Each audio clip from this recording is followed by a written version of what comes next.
الله من الشيطان الرجيم. بسم الله الرحمن الرحيم. سورة المزمل قرون سورة المزمل يدي آياتها آية حق بيغا سورة كدي 20 تنبيل آيانا سورة كدي مكية سورة كي مكان كنيان كي سورة كندو الله سبحانه وتعالى يا أيها المزمل يا أنكن دو فنا يمه أنكن بيغرا دو حنمتي رامونا قم جري ولا قم الليلة وروندا من تسيجي أنن تيجي أنك مندانا إلا قليلا gantati bucinninninne uroke nokonti anna ken tuma walla anna ken kenka alla gatana uroke sigi alla wa fahamuno nanti ada nyamari ti uroke dammancu sikenga ay alla maksadunga ni kebe ha bangandini nisfahu ada nyamari uroke takande ana kenya sigi agana linga danga awin qos minu walla anna nagati ndenya bakka wuroke takandenga qalila anna bucinne nagati bakka wuroke takande aw zid alayhi walla ga anna jidi ndenya wuroke takanden takamma anna ken tanya sik Allah dang warattilil qur'an anna qur'ana anna banan qara tartila banan qarangi inna igadan nyamari nan tan nan ciki ki Allah dan ke mogodi bawni ki Allah sanulqi alayka qawlan thaqila ni gada digame awaran kamma digame ke be koten kimbira nga ken digan kote garni yang kan kamma la budda min at-tahayyur la budda min al-istidad man nam mogon cirondi ken kania mogo cironde nga ke digan kote ka kana nyana timania anyana bil ittisali billah nando Allah na ganto kimi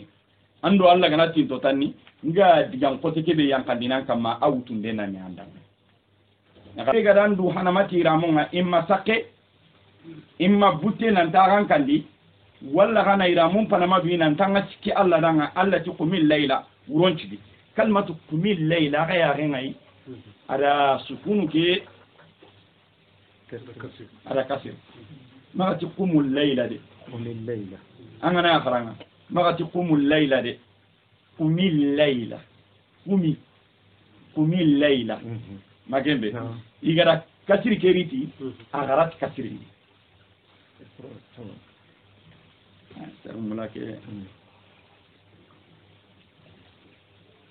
yere Allah subhanahu wa ta'ala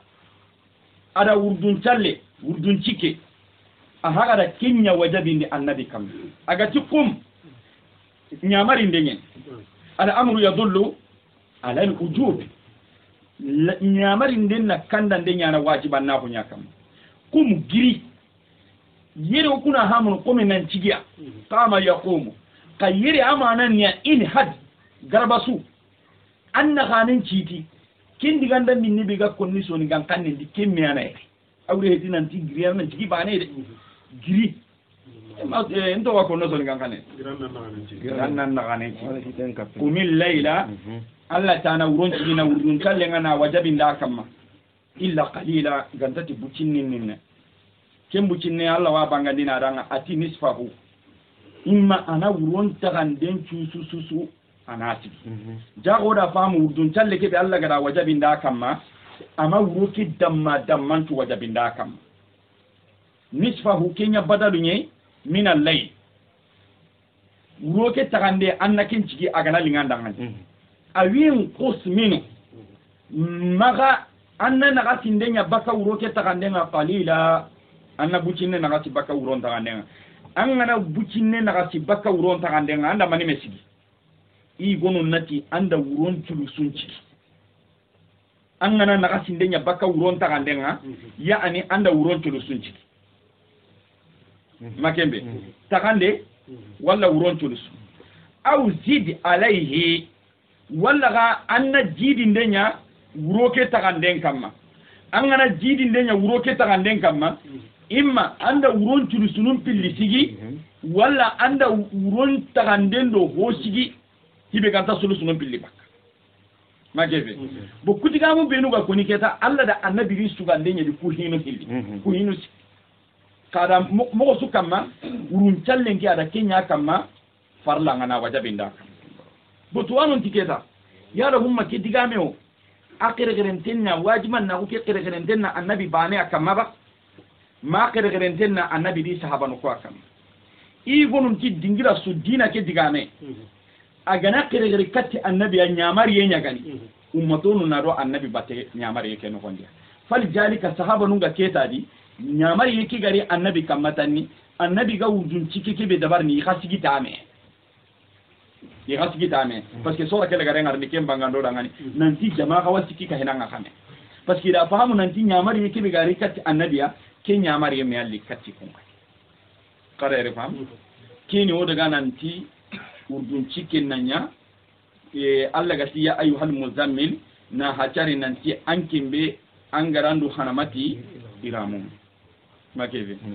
tafsir tanano ngani yoka qaida igwano ngani nin to ken qaida kama nda munda nan daga ken tafsir batte parce que qaida beni ma ta anyi nora ka gara ngani diga men ngana yorindi bainal mazazi wal haqiqa on maniana إذا دار الكلام بين المزاج والحقيقة دعامين غناني تفسير غناني مزاج غادي حقيقة غادي وساي دعامين كي ورندي حقيقة نيا كمال ما كنبي هم إلى على الحقيقة هنا لجين حقيقة نيا كم بو حقيقة نيري منيا النبي دو حنمتي رامونا إما كانوا سببون دعاني ولا بوتة سببون دعاني كوا تفسير نيجي غنو دكوا يغنو كاركمو ننتي المزمل ankin be igada ligindi faranna huna ya ayyuhal muzammil ya faranna ligindana ha mustaqim min az-zaman ama ngarigatini az-zamil inka pallema az-zamil impallara cetana ko anken cetu dabanga anda seren cetu ndampalle faranna hukibe alla gada faral liginde ankin nyimme be gada faranna huligi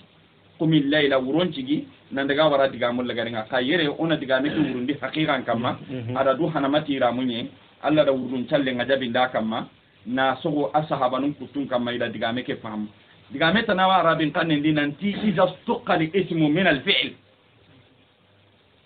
iza stuqa li ismu min al fi'l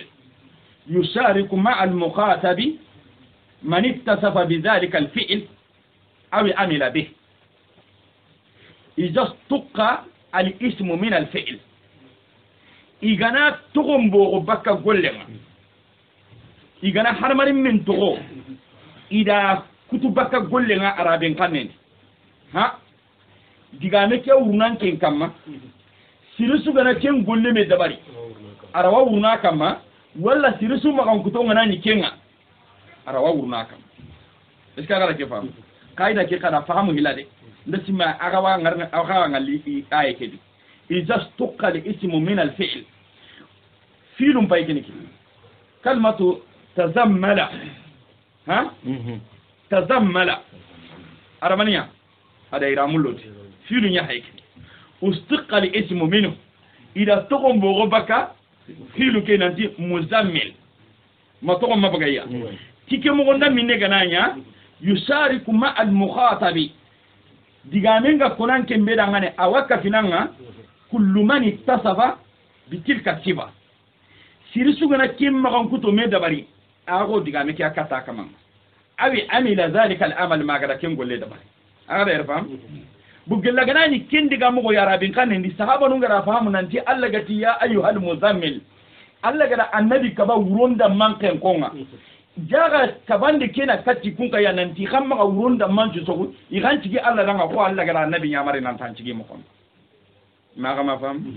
yo kendi diga menta ga teni kumbane de kenyana sirisu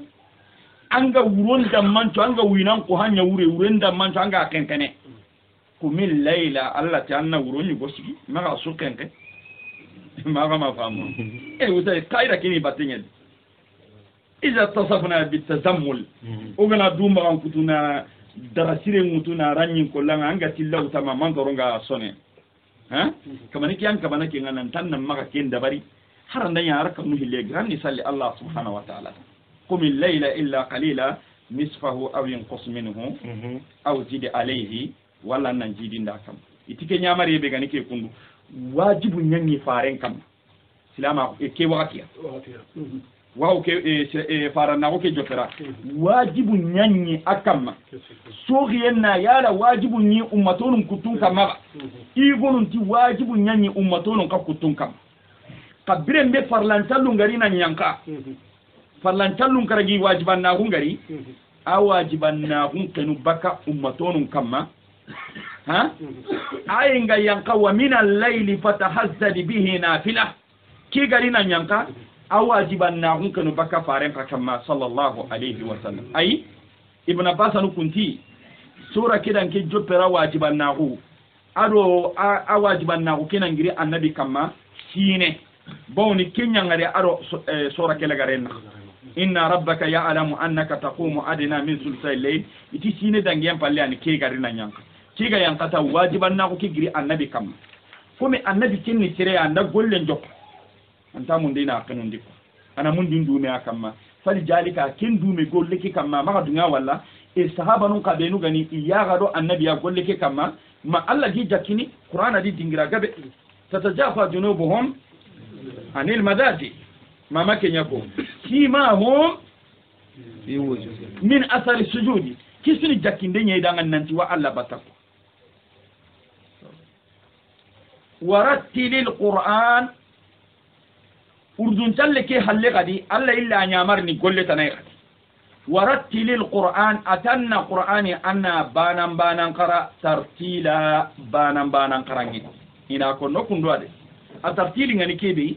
ibn kasiri ti an taqra'ahu bitamahhul anna qur'ana qara ti honne daga yenga li'annahu a'wam anan de mana ala fahmihi anan de mana qur'ana fahmiyan kamma ko tartili mureniya na qur'ana qara aya harfi aya ko gara tajwidi kidi amati qur'ana qaran kilukuni manime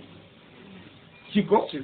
mama kenya ko ki hosire ni kanga kinni atartil na qur'ana qara bane tartila banan qaran yo tuwanu na qur'ana qaran churonde ina dalile mutere nanti wajibu nyani hogana ni qur'ana qaranga ona siron ken qaran cire keta ora wa mehirni mogoy goti yoga bonondindi mogoygo ahramun teñene qur'ana haqqende bonondindi mogoygo na harafe battendi igatino hoɓe danga lahanol jadi ken kabanteñe rattilil qur'ana anna qur'ana banan kara awanyana na harfe su an tuqrija kulla harfin min makhrajihi wa tu'ti kulla harfin haqqahu min sifa min tarqiq wa tafqim wa raqwa wa tashhil baragato ndenya gani mison ndenya gani qorondi ndenya gani hutu ndenya gani defondi ndenya gani ha na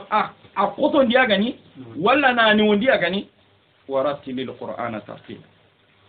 magembe ma yigo ke ga sugunu nanti al aqdu bit tajwidi hatmun lazim na qur'ana qarangil laga na sirondi siri hatmun wajibun yani muslimi su kama qur'ana qarangana su kama lazimun ala jamin den qani adiman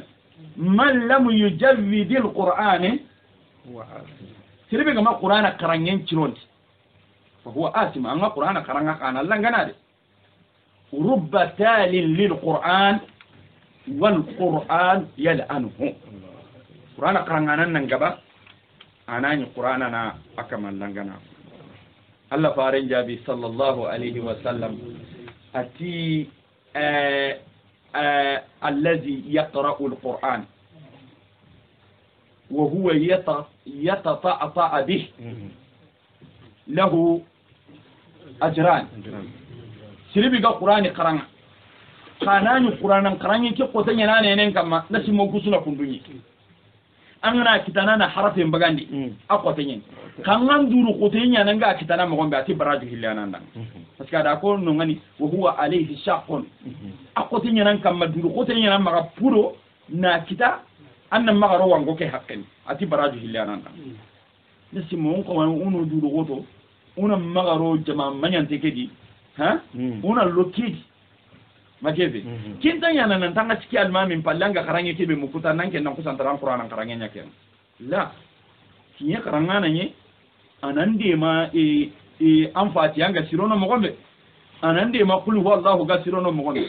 bukin qul huwallahu ke tay ga hube kono al ammi hube gani karambali nunya inta mundunu nan ti kun karange nan nyako jeedi karange mo magembe jeedi da karange nya da barada madrasa nya da barnan tagu kirsungure qur'anan kirsungure dane ne lega nation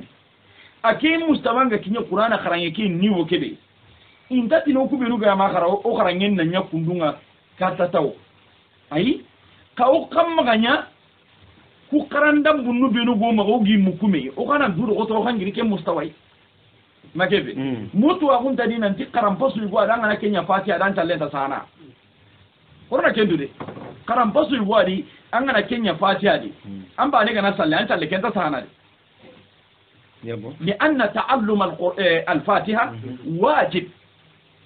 makembe warattil al-qur'ana anna qur'ana banan qara ibn mas'ud ti idiga munno gonde atilla tansuruhu nasra ar-raml kaga na qur'ana khananga kama ga sanki me ko cenga sanki me mo kon ko ngana الحمد لله كلا تبرو انت فوق امن كي اتي كما يكون نوع ولا تهزوه هز السعر كما اتوكي مينا جوندي كما غومبي كو سوغانا غا جوندي مي مخومبي ها ما تو ما كنت اغمان جوندو o kana ga ya kita ga murtani ciro ko karlemo ko ana yana kuno iya karanga jongendi anta harfe mukiya jongen chaba bundangan la tabuzuhu hadha sa'ar kama ga jondi buru maganya ko suge mo magembe ati tadabbaru maanihi kaga nani qur'ana karanga gamana nukubinu kunno qasimya وحركوا به القلوب كجنان القرآن قرانا قراغا سندو منيون كوتي القرآن قرانينا أكجنان القرآن قرانا قراغا سندو منيون كوتي القرآن قرانينا إنا أتيناك الكوثر فصل لربك وانهار أما دو تصورنا أم كمي كوثر أيبا ما كان بي فصل لربك وانهار أم كمي أمانا با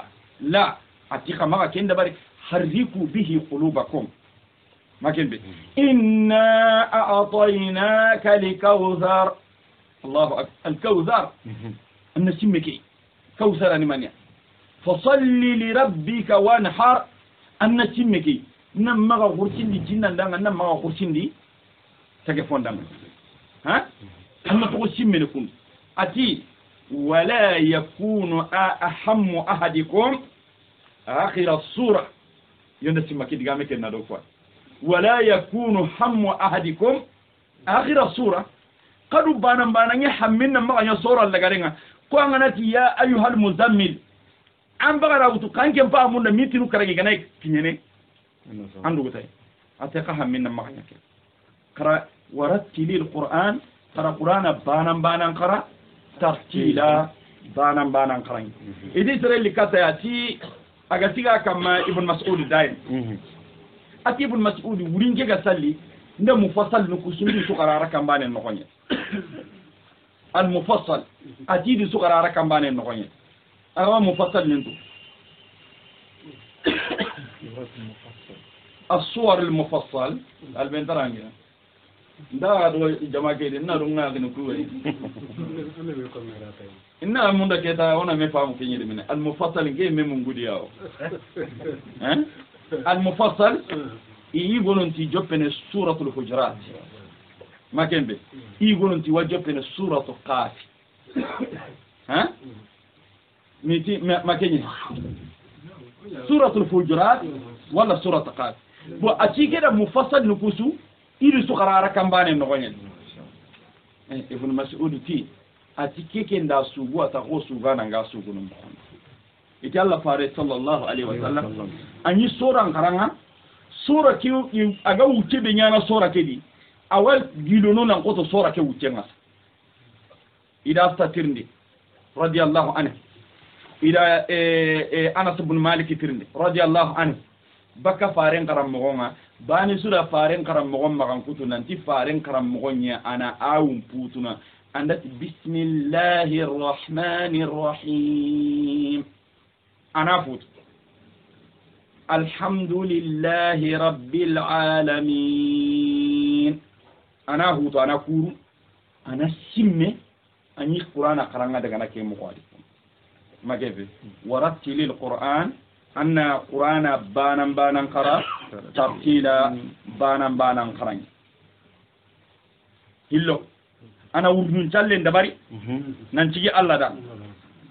parce que hiya hayrini la budda min al istidad kibar ya hayrini fo Allah na annabi ana demindi hi qoto nyawuten awagilli hi qoto ngawurdun challe awagilli hi qoto ngana qur'ana qarana ngirna qur'ana qara wurondi kenni ken ati inati illatul amr ni kanga agara nyamar wurdun challe kebe agara nyamar qur'ana qaranye kebe asbabun ni maniya inna bawni ki Allah sanulqi alayka qawlan thaqila ni gada digame yankandi an kamma digame kebe thaqila akote kalmatu thaqila tuwanu da mana no tummiya kai amana ngani hobe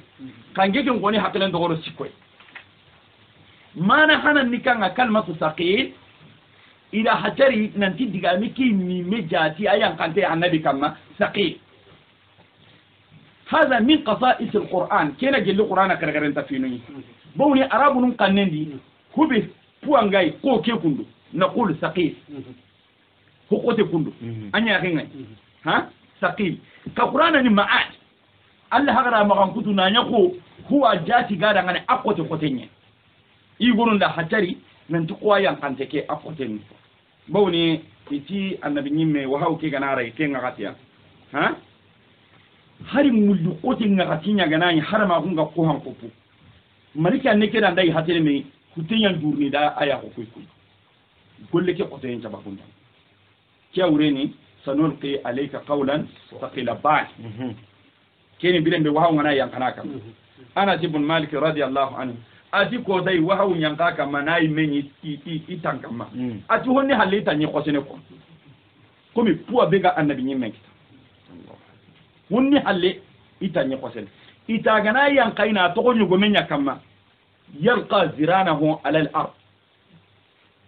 likike kote en tababu ndanga nyugo meke to konyana kunu magara e kanne to ndingi nyanga anyi mena hay qur'ana danke ay sugana yan ka kama hakasu kengal halaga kitana da honya de ana mustahaqi unan tadanga ni sallallahu alaihi wa sallam ana mustahaqi unan tadanga ni allahumma salli ala muhammad magebe keni qotoy bani sanulqi alayka qawlan thaqila ngadigame wallan kam madigame kebe qotengani ya'ani al amal bih nan gullitay ngarni digame waran kam nan gullitay akotengani de yo ke digame ke sahante ya'ani nan gulliti digame ki thaqil akotenye bawni nyamar ndu benu gaji kabandu benu gaji jikunu benu gadi na ka nyamar nanti kumunda ngane kasigi dai saqil akwati ibnun ti saqil ala man saqil ala al munafiqin wal kafirin akwati yukuma na nusiki na so kuma na nusiki tanano ngani iga kalmatu saqil ko sanulqi alayka qawlan saqilan nadigame waran kama digame kebe ko tengani ayan kante annabi kama saqil magebe ahillandi ala amal bihi nangolli tay saqil qur'ana hay karango ma gawrondo ke wotano kuna me gollen tanya na sayde magebe saqil gollen tanya na har jikunu binu gada igano gondi ido sariya nde kibare ga ta shitini me oy minu bani sunta bingeni ni yonki ke gollindi asariyanu oti ran takanyana am paya una lega ando kebe ga kawona nyanga utaran takanya andanga islaminya kajak na kajak anyanya kiba nyanga riaba anga kebe ga kawanya na ngonta nyana atum maka halla magan tendi ubire no gondo ran tanya no ga halla magan te atum maka metonya ubire no gondo ran tanya no ga metonya maka mena burumborondi garen ubire no gondo ran tanya no ga mena burumbor aina alquran aina alamal bi mani jibo gara waro halle paske ora tunan ta ko len ko tanya ni inna rawanya ko sikki suyi no faqil ayan kante annabi kama faqil ora ke kenke nga hadisi ma gende faqil alamal bi nangolite akoten faqil على الكافرين والمنافقين ايه وتا سركو هايكي كنت اترينغاندي مونداو ما جنب كلمه ثقيل قران ما نني منو قطو يعني ثقيل فهمه افهم ينقطني ما جنب عبد الرحمن حسن حبنك الميداني اكيد كو تفسير نبي نسونغا دي كو تي كو سيتي مانكي اندرو ما جنب بارك تفسير نبي نسوكو عبد الرحمن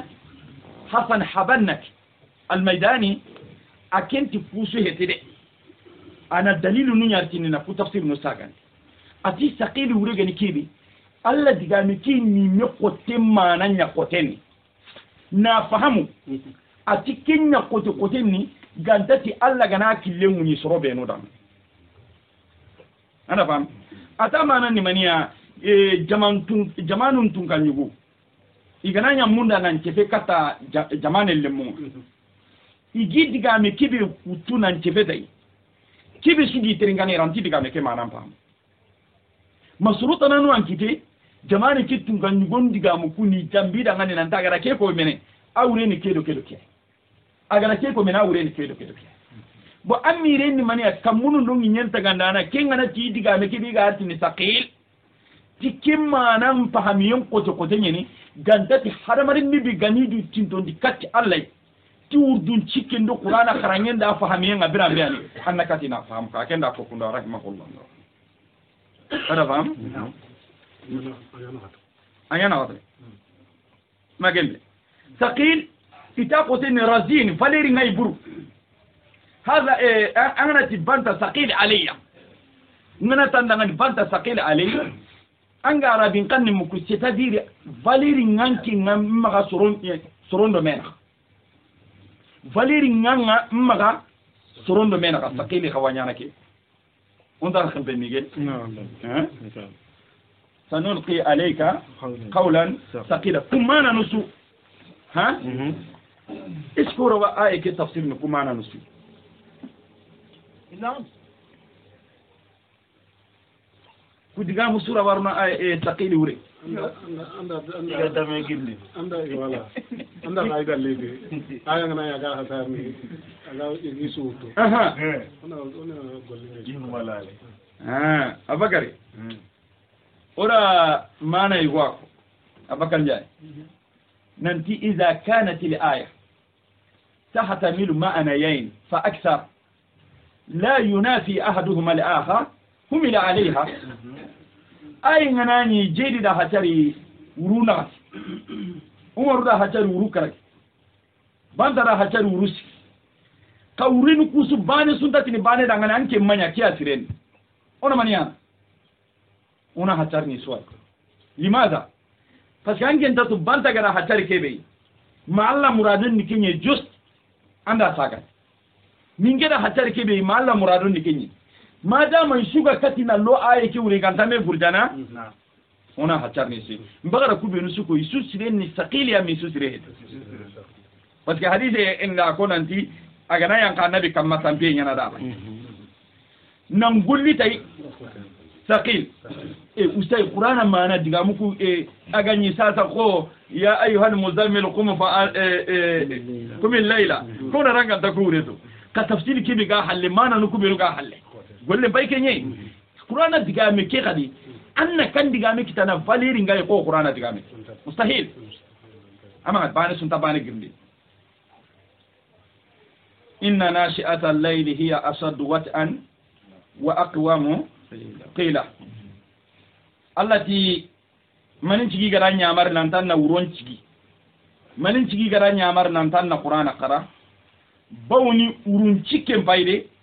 hiya akem bayde ashaddu a qotenni wata'an sabati wa aqwam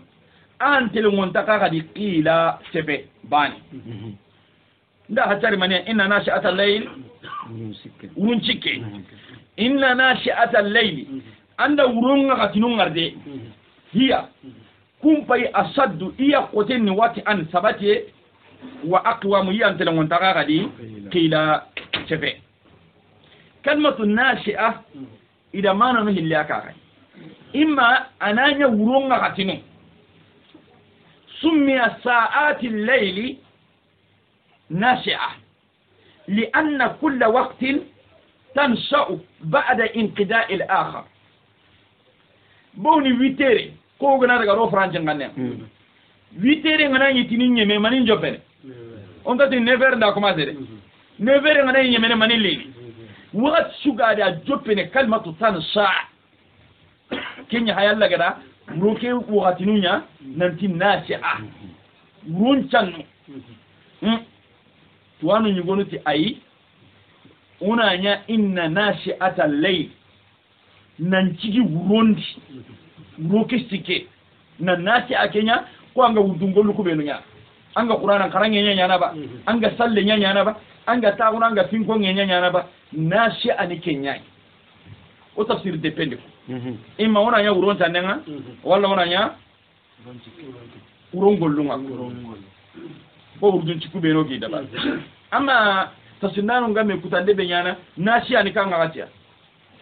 i gonondi qabla al maghrib i gonondi bayna al maghrib wal isha i gonondi min isha kaza wa kaza shurube nu gara ku iti ay ibn abbas gara tirndi igara ibn jubair tirndi ati al-layl kulluhu nashi'a urunchu susuni nashi'a gelo gana daga wakati mako nye magembe on daga tini futron kane wala sokomba magembe igara master tirni nanti nashi'a manani kanga ati farinya agana honne kenke urondi anagire anasalli ati nashi'a ureni ke parce que ono qur'ana diga mun tunuti farenke fonda nyangollunya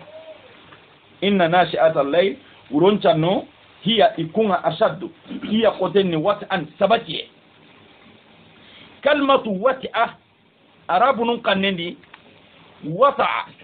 yata'u wat'an bima'ana dasa shay'an biqadamihi angana pon dam putantanga ando sembe ngatiga kama kenya to ni wata ama nan ni mania groke sikenya sabatinteni hada mare mendanga dinan takiyen cike wa aqwam groke siken tagarai a telewonte ni qila tebe ko ngare karankane be konno kenya telewonta dinan ta kiyeke kallenga kenniken Allah subhanahu wa ta'ala tida farenya marnan tana urdun ciken da barke mu inna laka fi an-nahari sabhan tawila atiga tan urun cigi da ngani na takandi kuma wonudi urun kutte anna nyam nyimme hada mare pajunga bawni hira nyille gille wanda ngani kiyendi inna laka wanda ngani fi an-nahar kiyendi sabhan hira nyille tawila agille ana hacar kun fira nyille gille wanda ngani kiyendi anduna rum pajunun tugande ndangani mageve kenja babunda ngani igara kiyeke nyanda ngani fira nyille anyi mebira don kibare wurukir keta hera katan nandu tinto ndinki alla iti sallendo qur'anan khanya kalmatu sabha oti mana awreni fira nyille ka usud tronga di kalmatu sabha تصرف وتقلب ودارا كما تساهلون نتيجة من نون كأنه كلمة الصبها أول ما وشيكم كنتين قينة واندعني كيرام قينة أكيد نكون نكون كقينة كم أنا من التصرف ها لحركات الحياة دين كبارون دعني إذا تي كم هو قد دعنا لينو كندو ها كيه كذي إذا خوان كناه كالسمك يسبح في الماء أو كالطير يسبح في الهواء أو كالنجوم يسبح في الأفلاك ومسراتها فواني قينانو نيغم بايا غدغنا ليني جيندا غقينن سابح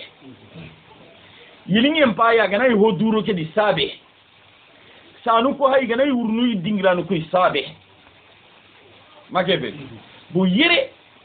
anki yille ngana karangan to hono kurondina angana yigilli dono anga daga na dono do anduna dun kibare ke hira nyille cababunda ngani o kusanta da sabaha utunaro fira nyille inna laka fi nahar awanda ngani kiyendi sabahan fira nyille tawila agille magembe yokra mo goni la hajar qine qine ke mana nikanga atasarrufu limuqawimati alhayat anga hira nyille ne i gwada gana suwa i gwada gana kaci i gwada na gani i gwada gana gidi jabe ke suni tasarrufati nunya kimpo gillen anda ngani kiyendi anna ke sunya nan nyimme hajunya dan bu gilli wurondi kaga do gana wuro ke damman su naka lono do Allah naka kammo naka tarno do Allah naka kimbire nga kita wuro ke yugo takandi anna yugonya Allah subhanahu wa ta'ala da me ke ko tane haranci ngol nyangana makade onati nandi ibn abbas ati sirebe gana sogo hon challima al jamaa anda fajrin challima al jamaa fa ka'annama qama al layla hago angara wuron cigi ko magebe yo gello ko galle ngana nya kenga kama marché tikede dulu ko tan nya ngana du fartina na ngirina honno salli Allah ga no de man amin inna laka fi an-nahari sabhan tawila wazkur isma rabbik annan kaman pinko an kine ke no gondi annan kaman pinko an piranyille ke no gondi wata battali ilayhi annan du kutu al kati Allah tabtila du kutundi kediga me biga koni ajonginte nati halle wazkur isma rabbik isma manini mufradin rabbi aida fakati ana mani bangane المفرد المضاف تفيد الأمم جاء أورينيا أنن كمان تغنونكم منا في سبهك عن كينيك نغني في تصرفك وتقلبك في النهار كمان عند كيوكا دغنا ليني كيكي كتوغو هاجنون دبرني أنا ما غني دغنا لين كندونغا دي أرو ألم تنكون ينيا خميمي من تلاوة القرآن والتحليل والتسبيح وخير وتدريس الكتاب ما كان به كيسو أوريني واذكر اسم ربي بو أنقواتو الله تغنونغا بوني هو بيغايمانيا علم الله تغوكي بيغاني علم الله هو بيغايمانيا كينا الله تغنوكوسو دالة على الصفات isu magankuto nyania iga kandene isu ina kandande nyana magankuto nya Allah kam Allah kiga he Allah to sugari magankuto nyana Allah ko magebe bo ankin piranyille ke no gondi a hayde angana ni bireke ali hala sudi Allah to be gano ngana randan kinga gatiga ke meme an Allah rangen to ko matu magarafa wazkur isma rabbika mananike na hata gellangaran tuhunul londi nandiga wara manga nyilerni sogu anga alhala sudi la budda naro Allah to pinko ngenya gemundime ka hayanga alhala sudi aro Allah ma ko to be gage mema nakin masala angana ni ille ngana karo so hay gillina daga warja gamundia makembe o kuyere o hamminni ho hoy warjage Allah khani magebe Allah karim Allah razzaq kuni Allah to koni ma ko to no Allah ban nanyani fonnan tire yen razzaq warta kandana ka ande kan tege atunanti Allah ni warta kandana ke ta han tondo men magebe usay waranta ke bangandi no wona to na ke bangandi waranta to ta magebe ndati manga ko reka ta hibe agara angara tunanti Allah ni warta kandana anta ka telinya le karna do killeke bani anta ka ambugunte ke gatini gurange nyana maka anta ka yonkono kompeketi illa la kama soide kuna dia butel nu nyaga magi hakanya gani jibinu anta ka yonkono hinda munnu benu gam maka no ngane anta ki dabar Allah razaq yere an killu ta kun tanya haydaga an kin paydi ganan na burenja mun kanga ni ken jogo ba igo hadu na sahani akem ba junta na burede hadu na sahani magebe anga ni igo hajunta sahaya hajunta na burede akem ba junna ya garin kiriya kitayen akendo kinya haga giri igo hajunta kusuide hajunna lemme nya kitayen usa Allah gana ya ga hiti bananga na kesukini kamo na burmundana ke hay kimbe hakinga daga na siga holla kinga Allah ko na bure lemundana yahari mundana saha mundana ha ban marandim mundana usay Allah khani angana tunanti Allah khani kusuga na siga Allah holla kinga agana duna sukinan kinga la yanqusu min milkihi misqala zarra makembe anda kito Allah haqqindi an ga tunungi ngarta ke kebe mundunu na kitana bane Allah ana kinni ngarta ke nyaka magembe bo atongo mania karim magembe bananya ni ha mandarani warta kandana yani na so fonnan tire ngane igo usai igo kerani ni bananga kanga na ga holla kenga to hokinanga Allah karim bukuma an kutunu kisuga ike to daga anteke gollira ke orin to ku korna ku kharawi mundi una tunanti Allah ni kwai ha inna Allah qasama bainakum al-arzaqa kama qasama bainakum al-a'mar Allah da warjaku ku tagando mena ka ko agara wunun tagande o do mena ka mo Allah kan tay jeedi wun kapadi mo gombe Allah ta warjaken kapadu maka konduni wattaqullah wa ajmilu fi talab qurun kanu Allah warjaken mundi mo ona suroni ha warjake ke mundi mo gombo non tanya no maka ha aru wakati 24 heures ada suiga una 24 heures ke sunyana imma warjake kibare wala ken kon kibare fakat imma warjake kibare ana wakati ke sunyana gollini ha wakati kutike be gatto kama arantanya na fo an charan ken kaya mani sonna gollo nan do Allah mani sonna gollo o hay kunu kunje kam pagani se ne sa gel bingan tigo makebe ha igo hay ken ka ken maga horma ke dara trawre ndara ngena makebe fattaqullah wa ajmilu fi talab kama gare ko na burmundi gare manya na burmundi hatta woro kafir non na kurum maga me jamba me na burundi makebe أنت في تصرفاتك إن لك في النهار صبحا طويلا أنك نيكين غني إذا قطر في بالك أن تأسي الله أجنت لي أنفق لنا ننتنا الله كتنا نجارا ولا ننجنب ولا نهو بنوني سمي الله يدي ننتي الله راقب كروسين دانا يندي الله زنتقام يانغان كاتي خوتن نونكين يندي الله عادل تلمونتين يندي مستي أنكو سيمان يونكيندي atun kana la nga nyamu dara kebe dabara nga sagane bakka makefe kini hiburi nganari na litolli wakati be anchondo mema ko hada mari me anga al hala sudi warjake ke mundiranga non pa yanga Allah ma kan kutoy go nyino ngana aro nonga ke meme wajkuru isma rabbik annan kaman to gonunga anni ko minna ama ngari agara mutaalliq ke kutu ها أما غير متعلق كيف يعني في جميع حركاتك أني لك بين تشوفني الله فيكم ليلا والنهار وتبتل إليه كن قبانه وسيك على كي صورة كروسي دي كي أتكيني صورة سكندية والله صورة نغتاني الاستئداد ها لقبول دعوة الحق na préparation nya to munkiri ndenge malle ma hunda gella gananya faranya faranna hulli ken mutenda Allah hay jikunu nya ko ina raga cikindi kekewe gella gananya faranya o gada qaida kebe ko nanti al ismul mustaq min al fi'l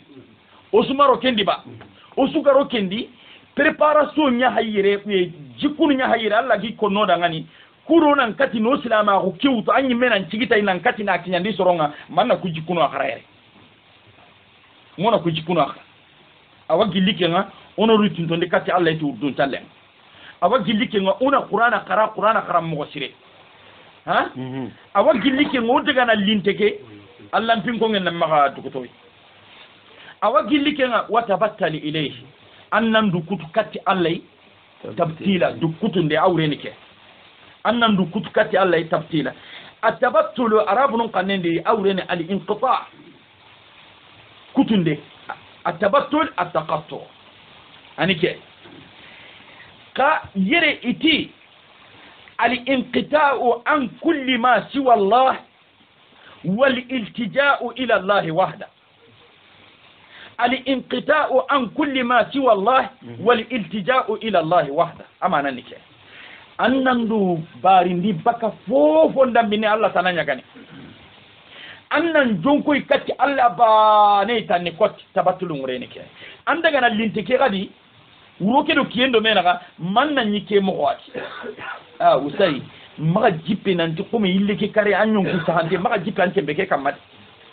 makebe tabattal andu kutuba kan jembeke andu kutuba kan golleke andu kutuba kan nawreke ha ilayhi annan jogoy katti Allah ba ille nga kare anga katti nangiri nan ta kan tekendi anya bi tawfiqillah anya ti Allah maga gemenya anna Allah nuwari yerenga nangiri ketan hi hanabi anga kawana dabara anya ko kungunye palle hakken ngano ngana Allah hakken ga kamanga kawana nuwari tayo makembe pare mbagala kenya ko dangan nan to gana giro so ko tege ngoga kawana duwa uno be no dabare makebe anna muruki mumanto kente na nyille na yonki ke saganda anna ngirina ta kan tege ke usay mara khusan da girina tele ngonda ka bonga kundunga ananye amma Allah no ari ange mangara ando yugo nga saka yugo tagili imme akende gana Allah yatawaffa al anfusa hina mautiha fayumsiku allati qada alaiha al mauta anki nga girina yonki nga sagande usay Allah no ari yerenga watabattali ilayhi annan du kutukati Allah tabtila du kutunde ibn al-qayyim rahimahullah ati tabattali ilayhi tabattula maqdarin nike wa tabattali annan du kutu ilayhi kati Allah tabattula amasdarin nike kama masdari kemar kengade masdari kiri tabtila ala wajhi taf'ila anga kemanontu ya ani o hagara kujikunu benu kandangane na hata urdun talle na wara qur'ana kharange ha na wara allam pinkonge nga warjage ke mundundendi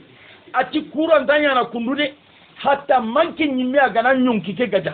takallufu nyana man na nyonki ke gaja na demindi kunga honne magalagari to ngona nyonki ke de na nyada ngani jikui hakat so angana ndula jamindi jiku sire jiku manyan tikebe gano ngani kenga daga na bakano ngani jiku sire kana saga batte kanyana honne ke ati kenya hay masdar ke gari nanti tabutila du kutunde su fatama ado du kilifinde su kata du kutunde wasbir رب المشرق والمغرب لا اله الا هو رب المشرق انغورديا رب المشرق اغاتي واذكر اسم ربك انكما بينكو انكما من ربك كون انكما رب الخالق المالك المدبر تيكولي كينغا الله تيسيغي نيندو كو يانغا يريتي ngollu goni رب المشرق الله كيبي غني كيمبكان كما والمغرب ادو الله كيبي غني كنكن كما لا اله الا هو bati fo suntano ngani tungu gani kembati nga gantata ke ngalla bane makembe tungu bati fo suntano ngani gantata ke ngalla haqiqa nike hada mari min ngama ketu angana bati nya fo honda mineda ngani anda bati nya gare bati fo nyata makembe wama akthara al aliha hu honta gaba bati fo nunga ka bati fo ngem tongumma usay kenni allah ide limaza boni alla da pirwunyaro ibatiyenga nanti komi iuluhiya nanti ni kamane nyi kan kawana bati ada pirwunyaro kenga de kenni kanga rabbul mashriq kimbakan kamannai ada kimbaka ke tagana amarana mpiranyillat wal maghribi kankan kamannai zaid ta'budu umara ماذا خلق عمر عمر ده منيتك هذا خلق الله ما كيه نعم فأروني ماذا خلق الذين من دونه جيدي ده منيتك عمر ده منيتك sollenki aga na linga ndanga nan kimbe kan tagu daga bokota na ro imbe ndanya na khamon makende nda ka gara ngani kubenu ga ba kanum batanga andangi na ya ba hanga na yerai mobil nun terna dia okra mo ti rahimahullah ati imbe ngana ro kombe nga atina mungi ta haunga ka yimme no ranta ba asugare batifo la ilaha illa hu kamanenti fattakhiduhu ara nyamar ndeliti de atanna kin kamane ba ni araga wakila sembe foide maga daga sembe fofonda min fattakhiduhu falna'lam anna tawakkul shartun lil iman makembe oto hunna ladi nanti umumina hullan tatti min abada galdati tawakkul nyaga na maga Allah kamade la budda wonan jippe Allah kamma naqulu subhanaka allahumma wa bihamdik ashhadu an la ilaha illa anta wastaghfiruka wa atubu ilayka Allah kan nafa amin jazakallahu khair Allah kan nambaraji ya rabb Allah